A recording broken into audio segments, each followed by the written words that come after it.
a votar por él. Me ha gustado mucho el debate de Keiko y esta noche voy a tener el gran placer de entrevistar a mi querido amigo, bueno, amigo a la distancia, ¿no? Amigo virtual, Kenji Fujimori. Kenji, querido, ¿me escuchas? Buenas noches, gracias por darme esta entrevista. Te escucho fuerte y claro, Jaime. Gracias por darme el espacio. Jaime, ¿te acuerdas cuando me llamaste en el año 90 a Palacio de Gobierno? Yo tenía 10 años. ¿Cómo no? ¿Cómo no? Han pasado tantos años, 30 años, Kenji. Yo hacía un programa que hay de nuevo y te llamaba a Palacio de Gobierno y hablábamos. ¿Qué recuerdas tú de eso? Yo llegaba del colegio y justo el edecán me dice, oye, hay una persona que te está buscando en Desamparados, que llama insistentemente. Y me pasa la llamada y recuerdo que tú estabas en el programa junto con Gisela. Y yo tenía 10 años. Sí, cierto. Y tú me preguntabas, ¿cómo es Palacio? ¿Cómo te sientes? ¿Cómo te ha cambiado la vida? Ahora tienes guardaespaldas, ¿no?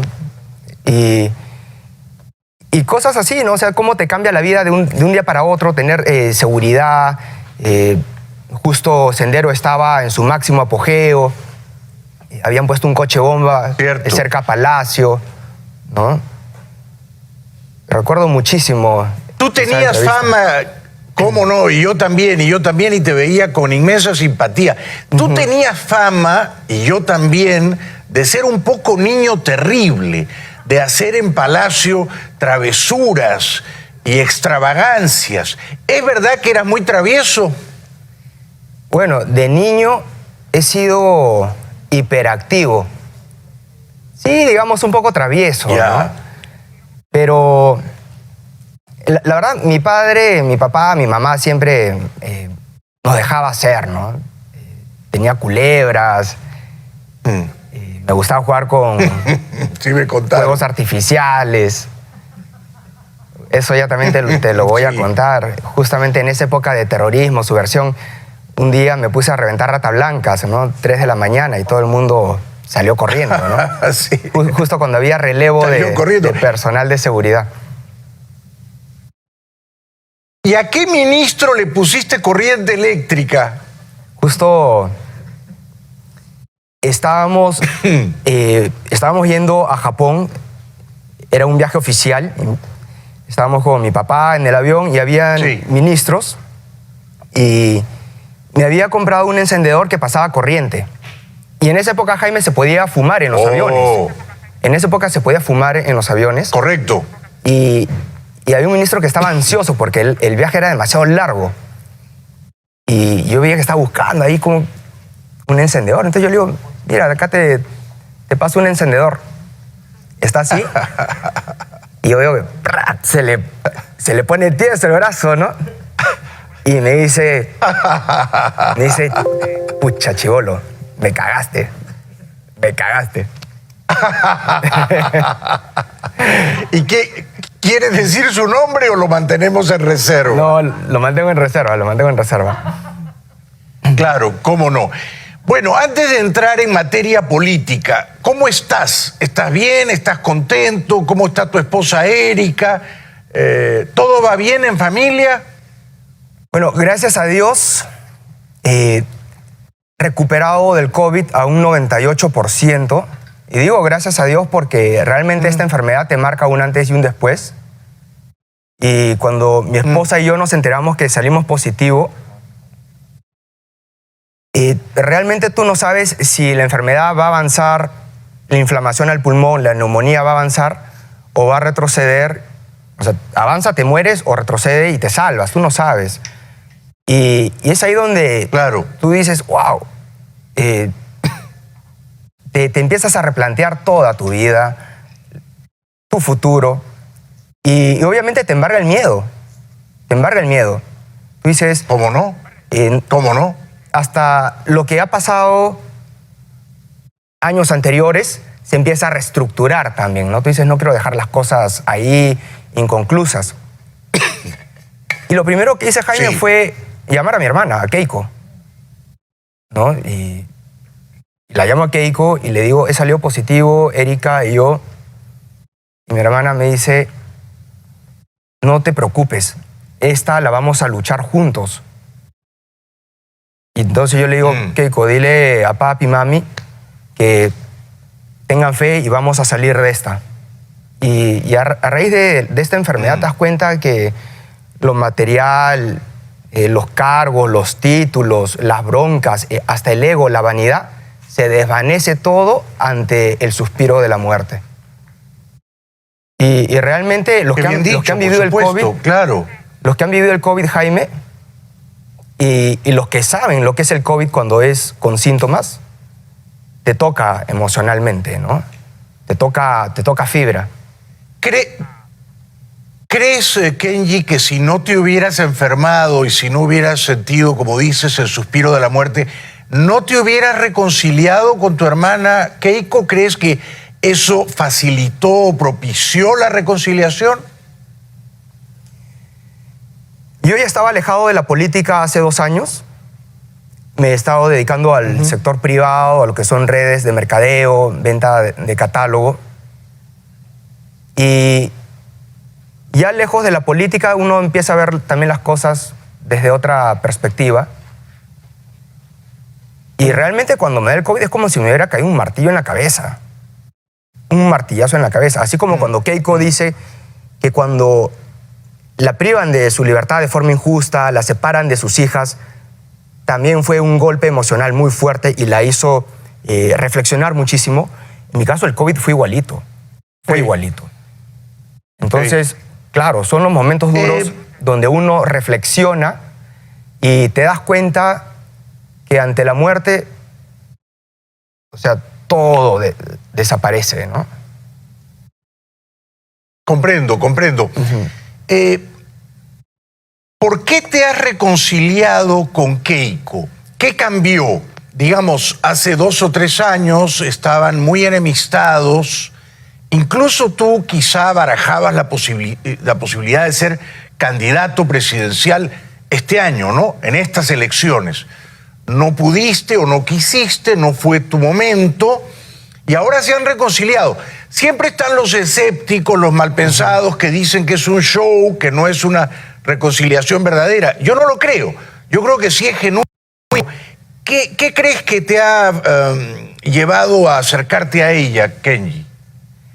Claro, muchos dicen que esto ha sido algo armado, un Armani, un show para la palestra, ¿no? Pero, como siempre digo, ¿no? Cuando uno perdona, no importa lo que piensen terceros, o lo que vaya a pensar el vecino, Pepito el Rajón, ¿no? Sino lo que realmente uno siente en el corazón, en el alma, ¿no? Y cuando uno perdona, uno siente esa tranquilidad, como que el alma se te hace más ligera, sientes esa ingravidez emocional. Y yo sé que Keiko también lo ha sentido, porque cuando yo me he sentado a conversar con Keiko, hemos conversado sin filtros, los dos nos hemos puesto a llorar, mi esposa también se puso a llorar, nos pedimos perdón.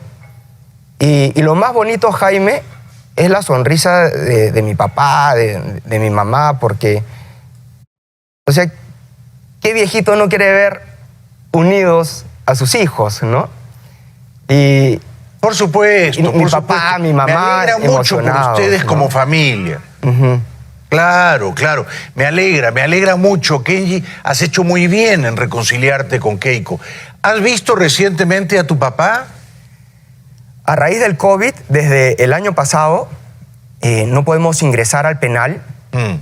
Solamente vamos y le llevamos los víveres, la ropa, pero siempre estamos comunicados por teléfono. Y obviamente él también está muy contento por la unidad de la familia, la reconciliación. Y cuando uno ve la felicidad ajena, me refiero a la felicidad de mis padres, esa felicidad se multiplica, se triplica, ¿no? Y eso no... ¡Qué bueno! Eso no... ¡Qué bueno, Kenji! No tiene precio y eso es más potente que el qué dirán, ¿no? Lamentablemente, Jaime, vivimos en una sociedad plagada del qué dirán, ¿no? Pero uno no vive en función al qué dirán. uno vive en función a lo que siente el corazón, el Bobby, ¿no? Así tiene que ser, señor. Claro. Hace pocos días cumpliste años, 41 años. Keiko te llamó, te saludó, te mandó un regalo. A la medianoche me llamó y me dijo, Kenji, vamos a trabajar juntos, vamos a ponerle corazón en esta campaña. Y yo sentía que el corazón me latía, ¿no? Y yo digo, wow, qué potente Qué ha podido bueno. ser la reconciliación, la fuerza del perdón, que el solo hecho de que ella me haya llamado, yo digo, qué mejor regalo que eso, ¿no? Uno aprende a valorar las cosas simples, sencillas de la vida cuando sientes la presencia de la muerte, ¿no? Es igual, o sea, yo cumplo 41 el 19, Keiko cumplió años el 25 de mayo, y yo le digo, Keiko, ya estás en Lima, porque ella justo estaba en Tarapoto haciendo sus actividades. Yo le digo, Keiko, llega a Lima y avísame y te caigo. Y después de 2 años que voy a su casa, cenamos juntos con mis sobrinas, con mi cuñado, con mi esposa. Qué bueno, qué felicidad. Cuando veo a mis sobrinas y a mi cuñado, nos abrazamos y obviamente se nos caían las lágrimas, ¿no? Entonces, eso es lo que uno siente. Qué bueno. Cuando uno siente eso, te das cuenta que lo que diga el resto te entra por acá y te sale por acá. Por supuesto, así tiene que ser, hombre, así tiene que ser. Hay que seguir solo lo que te dicta tu corazón, tu espíritu. Después la gente te va a querer, te va a odiar. Eso ya es otra cosa. Kenji, ¿le has dado algún consejo a tu hermana? ¿Te has atrevido a darle algún consejo del corazón para que pueda ganar el próximo domingo? Mira, yo le he dicho, haz tu campaña con fe, con el corazón, y aparte con lo que nos ha tocado vivir, sé tú. Sé tú. Si tienes que llorar, llora. Si tienes que reír, ríe, ¿no? Y yo le dije, por si acaso, Keiko, yo voy a seguir apoyándote con mis redes sociales, voy a lanzar mis videos y yo voy a estar ahí Pero eso de funciona. forma digital también, ¿no? Claro, eso funciona muy bien. Claro, estupendo. Hay que estar en TikTok y en las redes con los jóvenes. Esto es algo que tú haces muy bien. Ahí tú tienes mucha penetración. ¿Tú sientes, Kenji, que tu hermana va a ganar el próximo domingo? Porque la encuesta de Ipsos de hoy sigue abajo, ¿no? 2 puntos y fracción, pero no llega a estar arriba. ¿Tú sientes que va a ganar? Y yo tengo fe que Keiko va a ganar. Tengo muchísima fe que ella va a llegar al sillón presidencial, y justo a raíz del debate que hemos visto ahora, ¿no? Porque cada vez que Keiko y su equipo han dado debate y la población ha escuchado las propuestas, Keiko ha ido aumentando en puntos en las encuestas. Entonces, este debate que acaba de terminar, por supuesto, es decisivo para que ese indeciso pueda tomar una decisión. Entonces, Keiko al inicio de la segunda vuelta decía al señor del lápiz, 4 debates. 4 debates para que la población pueda estar bien informada. Pero el otro señor decía, ponía N cantidad de excusas. Entonces, cuando la población esté informada, puede hacer ese contraste de propuestas y en función a eso tomar una decisión. Claro, pero si no hay información, la población siente que el hígado le dice una cosa, el corazón otra cosa y la razón le dice otra cosa. Pero cuando ya escucha las propuestas, el hígado y el corazón pasan a un costadito y entra a tallar esto. Entonces, lo que hemos visto ahora, que el candidato del lápiz, lo único que ha generado hoy es generar más miedo y más incertidumbre. Sí, fue bastante evidente en este debate de hoy en Arequipa y en el de la semana pasada de los equipos técnicos que el candidato Castillo es completamente improvisado, es decir, que no está preparado, ¿no? Que dice frases cliché o estereotipos. Le dijo, por ejemplo, a Keiko, usted es jefa de una red criminal. Pero es que no se puede decir una cosa así, me parece, ¿no? No, y el miedo que genera detrás de esa careta, detrás de ese lenguaje populista, simplista, lo que hay detrás cuando en un escenario dice vamos a ir contra las AFPs, en otro escenario dice vamos a convocar una asamblea, en otro escenario dice vamos a cerrar las importaciones, y en el debate de hoy niega todo eso. Entonces, ¿qué puede esperar la población? Que es un copia y pega del modelo chavista. ¿A quién le crees? ¿A quién le crees? Exacto, exacto. Sí, o sea que, ¿y tú crees que tu hermana va a ganar con los votos de los indecisos, de quienes ahora al encuestador le dicen no sé o lo estoy pensando? Yo, estudiando la encuesta de hoy, veía que hay un 20% de gente a una semana del día de la votación que dice todavía no he decidido mi voto. 20% es un montón de gente, ¿no, Kenji? Por supuesto, 20% es un montón de personas que hay que convencer. Es justamente cuando yo te digo que hay personas que tienen al hígado por acá, al corazón por acá y la razón acá. Entonces, esas personas son justamente las que tienen que ver el debate, para que saquen al corazón de acá, al hígado de acá, y vean lo que nos ofrece la propuesta de Lápiz, que es encaminar al Perú ante un modelo chavista, que obviamente a mí me genera pánico, me genera muchísimo miedo. Esa propuesta es mefistofélica. No es para menos, Kenji, a mí también. Ahora, hoy me ha alegrado mucho ver que tu hermana Keiko anunció que mañana en Arequipa va a suscribir un juramento por el Perú, con la presencia de Vargas Llosa vía digital desde España. Esto es muy importante, me parece a mí, ¿no? Yo creo que, digamos, que el Premio Nobel de Literatura respalde inequívocamente la candidatura de Keiko, yo creo que es una gran contribución y esto tiene que sumar votos, ¿no crees? Y es justamente ahí, Jaime, cuando uno se da cuenta de la madurez política, ¿no?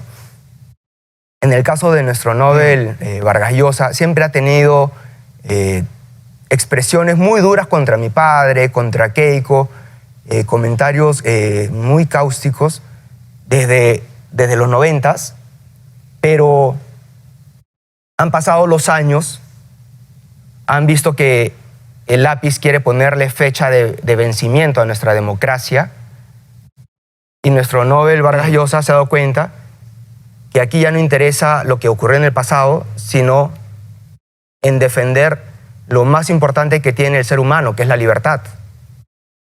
Y lo mismo ha ocurrido, exactamente, lo mismo ha ocurrido con el señor Cateriano, con el señor Rospigliosi, Nano Guerra García, con el señor Carlos Brus, que todos ellos han marchado en contra de mi padre, en contra de Keiko. Pero ahora están defendiendo lo más importante que tiene la persona, que es la libertad. Y eso no lo podemos perder. Exactamente. Están en juego, como dices, Kenji, las libertades. Y uno no puede ser neutral. Mira, yo había dicho al comienzo de la campaña, esta vez prefiero no votar. No voy a volver a votar por Keiko. Yo había votado por ella el 2011, el 2016. Pero en esta disyuntiva, uno no puede cruzarse de brazos y decir, me da igual que gane Keiko o que gane Castillo. Es que no va a ser igual, no hay simetría moral. En un caso la democracia, las libertades se van a salvar y en el otro vamos a estar oprimidos por una dictadura chavista, ¿no? Ahora, ¿por qué tanta gente está empecinada por votar por el señor Castillo? Porque hay mucha gente. ¿No ven ese peligro? Te pregunto, Kenji. ¿Por qué van a votar por él? ¿Qué ven en Castillo que están tan encandilados? Jaime, tú has dicho algo muy cierto. Cuando tú tienes a un enemigo, tienes al frente a la sombra comunista, tú no puedes ser tibio o entrar a defender así a medias tintas. Cuando tú sientes la amenaza comunista, tú tienes que ser totalmente frontal, meterte de lleno al 100%. Porque una vez que ellos llegan al poder, se quedan ahí 20, 30, 40, 50 años, como ha ocurrido en Venezuela, Así mismo. en Cuba, en Corea del Norte. Ahora, ¿por qué tiene un voto, digamos, duro el señor Castillo? Es porque han pasado 20 años desde que mi padre dejó de ser presidente. Han entrado otros gobiernos, otros presidentes. Han pasado 20 años. Y hemos tenido gobiernos mercantilistas. En vez de fortalecer el libre mercado, los beneficios del libre mercado, prácticamente se han dado beneficios a ciertos grupos, porque estos grupos tienen llegada al poder político y eso ha generado privilegios y obviamente eso ha hecho que la brecha social se haga cada vez más grande, el rico es más rico, el pobre es más pobre. Y eso ha generado que el Perú se divide en dos, el Perú moderno del siglo XXI y el Perú olvidado del siglo XV, ese Perú donde todavía labran la tierra con vacas, no tienen acceso a tecnología, no tienen servicios básicos, no tienen título de propiedad. Entonces, obviamente, 20 años, eso genera, digamos, resentimiento. Y los comunistas saben utilizar muy bien las emociones. Y el odio se disemina muy rápido. Se disemina más rápido que el amor, que el querer. Porque yo te puedo hablar mal de una persona. Te digo, mira, esta persona es así, asá, asá. Y el día que tú ves a esa persona, ves al mismo demonio. Pero si yo te digo, Jaime, la próxima semana te prometo que te voy a llevar este regalo. Va a ser un lapicero de una marca. Y viene otra persona y te dice, oye, ese lapicero es Bamba. Ese lapicero es chino. Entonces tú ya vas a empezar a cuestionar el regalo, ¿no? Así se disemina el odio. Y si ese odio está acompañado con hambre, con anemia, eso cala. Pero el odio no se combate con odio. Y Keiko lo ha dicho muy claro. Mi gobierno, cuando Keiko sea presidenta, va a llegar a ese Perú olvidado con obras concretas. Sí.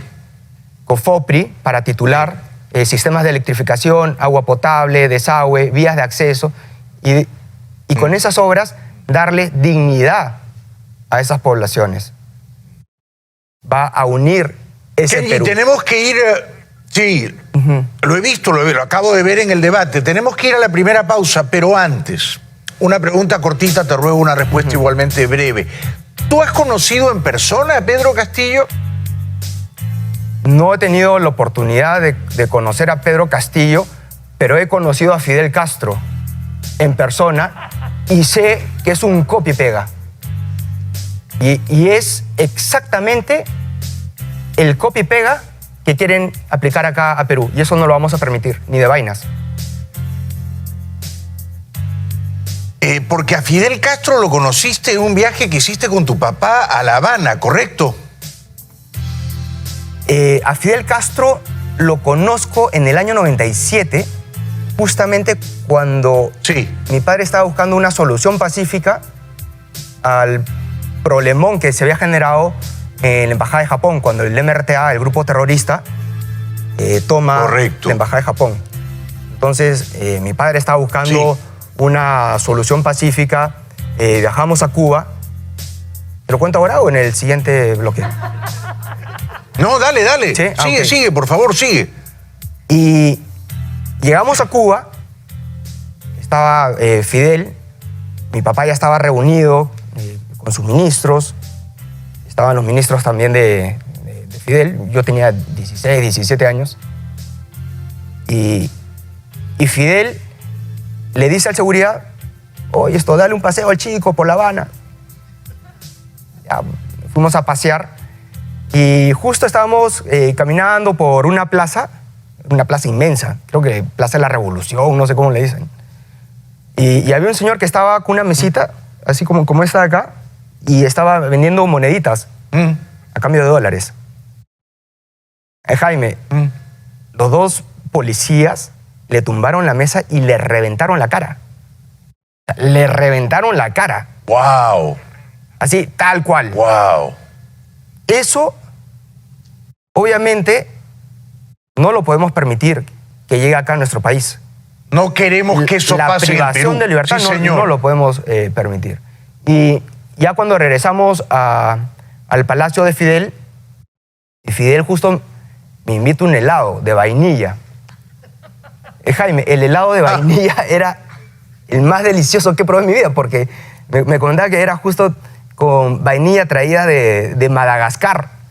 O sea, tú fíjate la paradoja, ¿no? Claro. Mientras su población se muere de hambre, una pequeña cúpula está que disfruta, pero no, o sea, de todo, de las mil maravillas, ¿no? Y eso es el mensaje engañoso que ofrece el comunismo, ¿no? Es una gran historia la que acabas de compartir con nosotros, una gran historia. Quédate, por favor, con nosotros hoy en el 7x7. Tenía yo mucha ilusión, Kenji, de conversar contigo. Tú eres joven, pero tienes un formidable talento político. Yo espero que no te retires de la política. Ya tendrás tus oportunidades de reivindicarte. Te agradezco de corazón por estar con nosotros aquí esta noche. Vamos a la primera pausa y regresamos con Kenji Fujimori a solo 7 días de uno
Qué bueno, Kenji. no tiene precio y eso es más potente que el qué dirán, ¿no?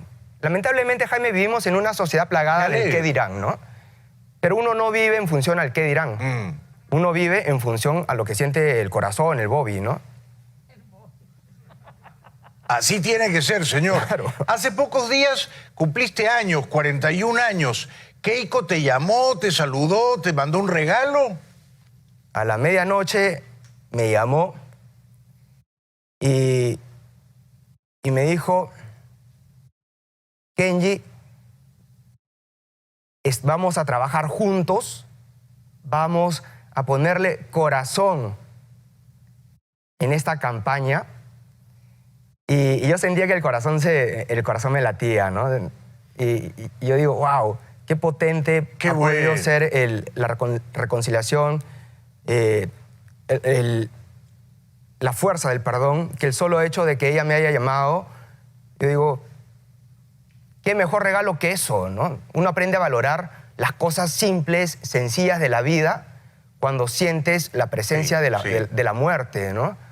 Es igual, o sea, yo cumplo 41 el 19, Keiko cumplió años el 25 de mayo y yo le digo, Keiko, ya estás en Lima, porque ella justo estaba en Tarapoto haciendo sus actividades. Yo le digo, Keiko, llega a Lima y avísame y te caigo. Y después de 2 años que voy a su casa, cenamos juntos con mis sobrinas, con mi cuñado, con mi esposa. Qué bueno, qué felicidad. Cuando veo a mis sobrinas y a mi cuñado, nos abrazamos y obviamente se nos caían las lágrimas, ¿no? Entonces, eso es lo que uno siente. Qué bueno. Cuando uno siente eso, te das cuenta que lo que diga el resto te entra por acá y te sale por acá. Por supuesto, así tiene que ser, hombre, así tiene que ser. Hay que seguir solo lo que te dicta tu corazón, tu espíritu. Después la gente te va a querer, te va a odiar. Eso ya es otra cosa. Kenji, ¿le has dado algún consejo a tu hermana? ¿Te has atrevido a darle algún consejo del corazón para que pueda ganar el próximo domingo? Mira, yo le he dicho, haz tu campaña con fe, con el corazón y aparte con lo que nos ha tocado vivir, sé tú. Sé tú. Si tienes que llorar, llora. Si tienes que reír, ríe, ¿no? Y yo le dije, por si acaso, Keiko, yo voy a seguir apoyándote con mis redes sociales, voy a lanzar mis videos y yo voy a estar ahí Pero eso de funciona. forma digital también, ¿no? Claro, eso funciona muy bien. Claro, estupendo. Hay que estar en TikTok y en las redes con los jóvenes. Esto es algo que tú haces muy bien. Ahí tú tienes mucha penetración. ¿Tú sientes, Kenji, que tu hermana va a ganar el próximo domingo? Porque la encuesta de Ipsos de hoy sigue abajo, ¿no? 2 puntos y fracción, pero no llega a estar arriba. ¿Tú sientes que va a ganar? Y yo tengo fe que Keiko va a ganar. Tengo muchísima fe que ella va a llegar al sillón presidencial y justo a raíz del debate que hemos visto ahora, ¿no? Porque cada vez que Keiko y su equipo han dado debate y la población ha escuchado las propuestas, Keiko ha ido aumentando en puntos en las encuestas. Entonces, este debate que acaba de terminar, por supuesto, es decisivo para que ese indeciso pueda tomar una decisión. Entonces, Keiko al inicio de la segunda vuelta decía al señor de lápiz, 4 debates. 4 debates para que la población pueda estar bien informada. Pero el otro señor decía, ponía N cantidad de excusas. Entonces, cuando la población esté informada, puede hacer ese contraste de propuestas y en función a eso, tomar una decisión. Claro, pero si no hay información, la población siente que el hígado le dice una cosa, el corazón otra cosa y la razón le dice otra cosa. Pero cuando ya escucha las propuestas, el hígado y el corazón pasan a un costadito y entra a tallar esto. Entonces, lo que hemos visto ahora, que el candidato del lápiz, lo único que ha generado hoy es generar más miedo y más incertidumbre. Sí, fue bastante evidente en este debate de hoy en Arequipa y en el de la semana pasada de los equipos técnicos que el candidato Castillo es completamente improvisado, es decir, que no está preparado, ¿no? Que dice frases cliché o estereotipos. Le dijo, por ejemplo, a Keiko, usted es jefa de una red criminal, pero es que no se puede decir una cosa así, me parece, ¿no? No, y el miedo que genera detrás de esa careta, detrás de ese lenguaje populista, simplista, lo que hay detrás cuando en un escenario dice vamos a ir contra las AFPs, en otro escenario dice vamos a convocar una asamblea, en otro escenario dice vamos a cerrar las importaciones, y en el debate de hoy niega todo eso. Entonces, ¿qué puede esperar la población? Que es un copia y pega del modelo chavista. ¿A quién le crees? ¿A quién le crees? Exacto, exacto. Sí, o sea que, ¿y tú crees que tu hermana va a ganar con los votos de los indecisos, de quienes ahora al encuestador le dicen no sé o lo estoy pensando? Yo, estudiando la encuesta de hoy, veía que hay un 20% de gente a una semana del día de la votación que dice todavía no he decidido mi voto. 20% es un montón de gente, ¿no, Kenji? Por supuesto, 20% es un montón de personas que hay que convencer. Es justamente cuando yo te digo que hay personas que tienen al hígado por acá, al corazón por acá y la razón acá. Entonces, esas personas son justamente las que tienen que ver el debate, para que saquen al corazón de acá, al hígado de acá, y vean lo que nos ofrece la propuesta de Lápiz, que es encaminar al Perú ante un modelo chavista, que obviamente a mí me genera pánico, me genera muchísimo miedo. Esa propuesta es mefistofélica. No es para menos, Kenji, a mí también. Ahora, hoy me ha alegrado mucho ver que tu hermana Keiko anunció que mañana en Arequipa va a suscribir un juramento por el Perú, con la presencia de Vargas Llosa vía digital desde España. Esto es muy importante, me parece a mí, ¿no? Yo creo que, digamos, que el Premio Nobel de Literatura respalde inequívocamente la candidatura de Keiko, yo creo que es una gran contribución y esto tiene que sumar votos, ¿no crees? Y es justamente ahí, Jaime, cuando uno se da cuenta de la madurez política, ¿no?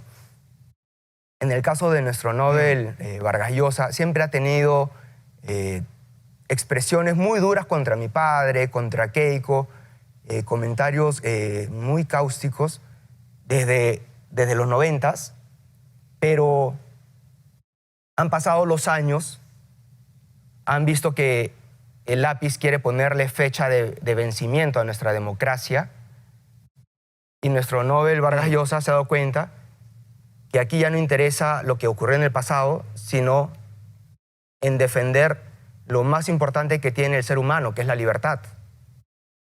Y lo mismo ha ocurrido, exactamente, lo mismo ha ocurrido con el señor Cateriano, con el señor Rospigliosi, Nano Guerra García, con el señor Carlos Brus, que todos ellos han marchado en contra de mi padre, en contra de Keiko. Pero ahora están defendiendo lo más importante que tiene la persona, que es la libertad. Y eso no lo podemos perder. Exactamente.